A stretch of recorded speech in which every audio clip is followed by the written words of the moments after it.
Sergio Tinzeran, Libya 2005, on descend vers 2003.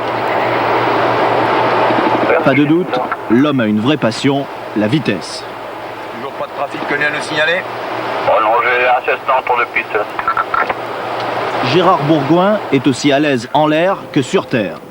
Aussi habile aux commandes de son Falcon 10 qu'au volant de son dernier né, le buggy d'Euromotrice à moteur Renault qu'il a fait construire ici, à Chaillé.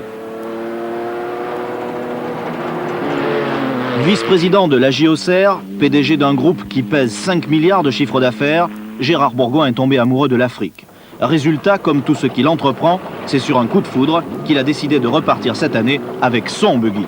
On a décidé ça l'année dernière puisqu'on a eu la chance de gagner de d'Euromotrice sur un buggy américain qui avait été développé et amélioré par Jean-Louis Schlesser. J'étais avec mon camarade de captivité puisqu'il travaillait avec moi depuis une quinzaine d'années, Paul Séguin, et bon, on a décidé dans la voiture de dire si un jour on repart, il faudra partir avec une voiture comme ci, comme ça, c'est-à-dire il faudra y faire telle et telle modification. C'est ça qu'on a réalisé, c'est ça qu'on a construit dans Lyon, c'est ça qu'on a construit à Chaillé, et ça c'est vraiment le prototype Bourgoin dans toute sa splendeur. Des plans réalisés à partir d'une montagne de notes, surtout les observations des défauts du buggy de 92. Depuis juin, l'usine Bourgoin a dégagé des locaux, installé un atelier de mécanique, un vrai. Le projet est devenu réalité, 3 hommes au début, une quinzaine ensuite, pour assembler et souder les châssis des 4 buggy du Dakar. Résultat, ce produit rallongé 4,30 m d'acier aviation et Kevlar. Principaux problèmes à résoudre, la rigidité et la tenue de route. Les barres de torsion ont été enlevées, le train avant modifié, les suspensions renforcées. L'habitacle est plus spacieux que sur le modèle précédent. On y croit sérieusement. Déjà, on a fini au Cap avec un engin qui avait besoin de beaucoup d'amélioration. Maintenant, les tests qu'on a fait avec celui-ci, on est sûr qu'on va aller au Dakar. Même pour la motorisation, Gérard Bourgoin a décidé d'innover avec l'aide de Renault.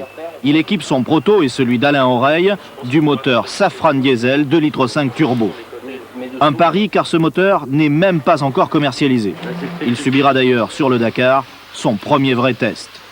Un casse-tête aussi, il a fallu refaire toutes les implantations destinées à recevoir à l'origine des moteurs Porsche. Moi j'ai pensé qu'il fallait faire quelque chose, si vous voulez, qui soit plus à l'image de ce qu'on cherche actuellement en France, c'est-à-dire l'économie, et puis la voiture de Monsieur Tout-le-Monde. Donc j'ai choisi Safran Diesel, le moteur Safran Diesel, c'est un grand pari. Renault m'a pas dit non, puisqu'ils m'ont d'ailleurs mis quelques hommes de très grand talent pour me donner un coup de main à faire l'adaptation. Et en 3 semaines, on a décidé de mettre sur ce châssis, sur cette voiture, sur cette conception Bourgoin, l'adaptation du moteur Safran Diesel. Et j'espère qu'on le fera briller. Mon ambition n'est rien d'autre que de gagner le diesel à Dakar. Pour Philippe Alliot et Jérôme Rivière, un autre moteur, un Porsche de 285 chevaux sans turbo.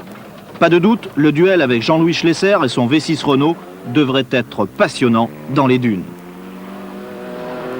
Pour Gérard Bourgoin, ce sera une autre histoire, une autre course.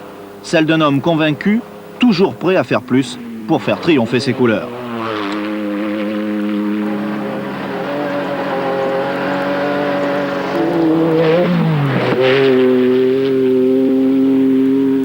Que je gère mes affaires avec beaucoup de raison, je conduirai ma course avec beaucoup de raison, et puis moi je suis très fier de porter les couleurs de Renault, et si je peux les faire briller sur le podium, pour moi ça sera la victoire de la France, victoire de la Bourgogne, la victoire de Lyon, et la victoire du Duc de Bourgogne et la victoire des Z, ça serait super. Alors avec tout ça, rendez-vous à Dakar, sans doute, le 16 janvier.